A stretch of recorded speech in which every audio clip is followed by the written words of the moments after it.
are standing here with some goats that are doing weed eating on the side of a state highway as a pilot program to give our Department of Transportation, our Public Works, and our Parks Department one more option of how to deal with roadside weeds without pesticides. The main vision is to set an example and be a role model for others to follow. It's already proven elsewhere, and I just want to see it happen here in Maui Nui. This is about a 2-year work in progress. We started getting phone calls to Councilmember Cochran's office a couple of years ago, and they've been increasing about people who are concerned about pesticide use in public spaces, parks, roadsides, county lands, things like that. One day I saw an article in the paper about Reno, Nevada doing a pesticide-free parks pilot program with the help of an organization called Beyond Pesticides. So I called them up, and they were exactly what we needed to kind of bridge this gap between concerns we had, but a lack of skill and a lack of budget, and a solution. So our Parks Department agreed to do a pilot program on 4 Maui parks. If they could be trained how to manage these parks without pesticides, they would do it for a year to see if it works. So we did a training for the parks, resorts, and golf courses, and they brought Lani, who is a professional goat herder, to Maui to show us how you can use goats near a major highway to manage weeds. I'm Lani Malmberg, and I'm a professional gypsy goat herder.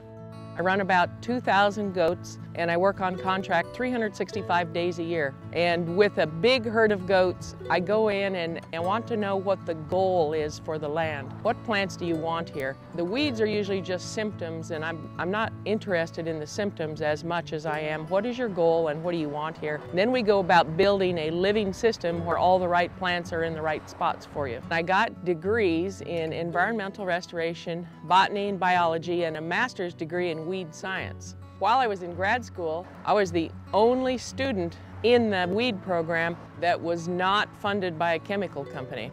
And I read how well goats eat weeds, because they're completely opposite to cattle and horses in their diet preference. So in 1996, when I got out of grad school, I started this business with 100 head of goats, and it was to offer the people an alternative to chemicals and machinery, and goats naturally like to eat all the weeds that nobody else wants. So I just thought, well, that's a perfect fit. The goat has a whole different set of enzymes and bacteria in their saliva and in their gut, which allows them to eat all kinds of things that sheep and cattle can't eat and a horse won't touch. For instance, castor bean, deadly poisonous plant, and it doesn't bother goats a bit. I'm on the board of directors for Beyond Pesticides, and we, Beyond Pesticides, partnered with the County of Maui to help show what we have learned in converting people from using herbicides and machinery to an organic method, which you take care of the soil and feed the soil and build the system. It's a living system. Ideally, then locals can go on with the information and the knowledge to manage Maui County without herbicides or machinery. And goats are self-propelled. The weeds that they eat are the fuel that powers the goats, whereas a weed eater and machinery and equipment is all fossil fuel powered. We rented these goats to Lani to try and do this project, which is a good alternative to, common practices. And we've done it here when people buy house lots. We put our goats out on just to kind of open it up. It's the first time they've been this close to the road, so they're a little skittish right now, but it seems like they're settling in and getting more to the top of the hill now. I came here for Department of Transportation to do the highway right-of-way. It's very narrow here, and the guardrail really poses a problem to management for everybody. How the DOT clears the vegetation is they have a crew of men with weed eaters that come, but there's a couple of problems with that. One is the plastic cord hits this iron and cuts the plastic, so therefore they can't get very close to it, which leaves all this standing vegetation. Additionally, when they cut vegetation, you get all the dead grass laying here, and the trash gets caught up into it. And in a lot of places, this is a foot deep.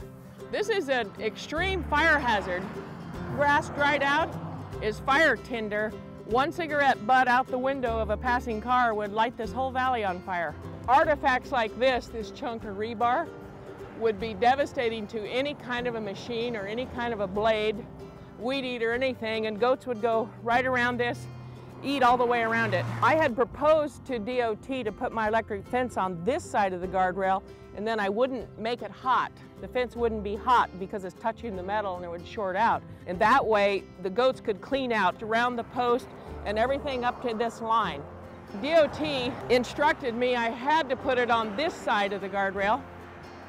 So that's what we did, but you can see that I don't have access to be able to clean out under the guardrail.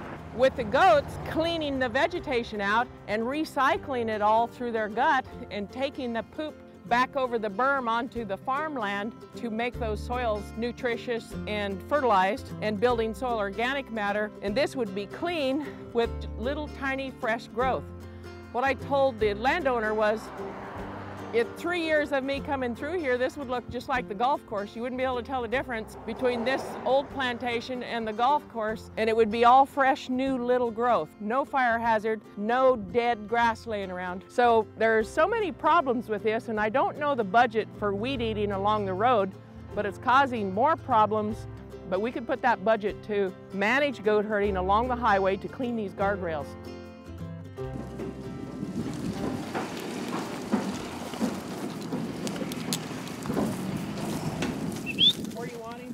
Bella, come. And Bella, come. now.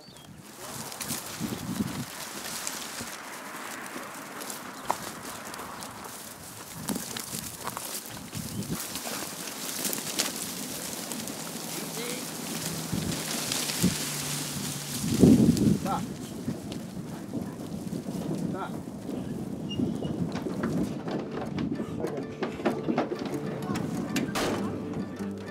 I'd like to point out here where my fence line was, my electric fence line, so everything on the left has not been touched by goats and everything on the right has been grazed.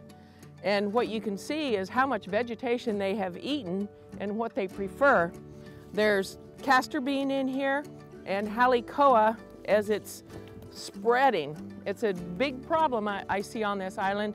The halicoa gets established and then it spreads and encroaches out into the field.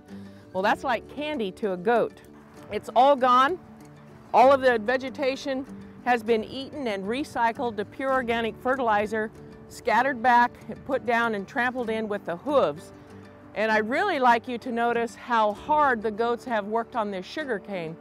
That wasn't a goal on this job to eat the sugar cane, but I had it in this set so they could run and hide in here if they wanted to get away from the traffic. And I really like how hard they worked on the sugar cane.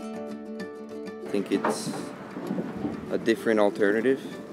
I think you can make some money doing it. It's a lot safer than pesticides, because more and more people don't want pesticides being used. And if I can make a little extra money doing it, I'm fine with that. You know, we definitely consider doing this. She taught us a lot in the 1 week she was here. So let's see, hopefully this thing goes forward. Watching people's perceptions or expectations about what is possible without pesticides change over the last 2 years, and specifically over the last 2 weeks, has been really, really inspiring. It's already proven elsewhere, and I just want to see it happen here in Maui Nui. This is a perfect balance of art and science. Art is handling the animals anywhere, anytime, getting them to do what you need to do to get the job done. The science is knowing the plants, knowing plant families, and what could grow there and why certain things are a problem. And then I work with a spiritual layer on top of the whole thing, which you've got to be in tune with the energy of the land, the spirit of the water, and the culture of the people where you're working.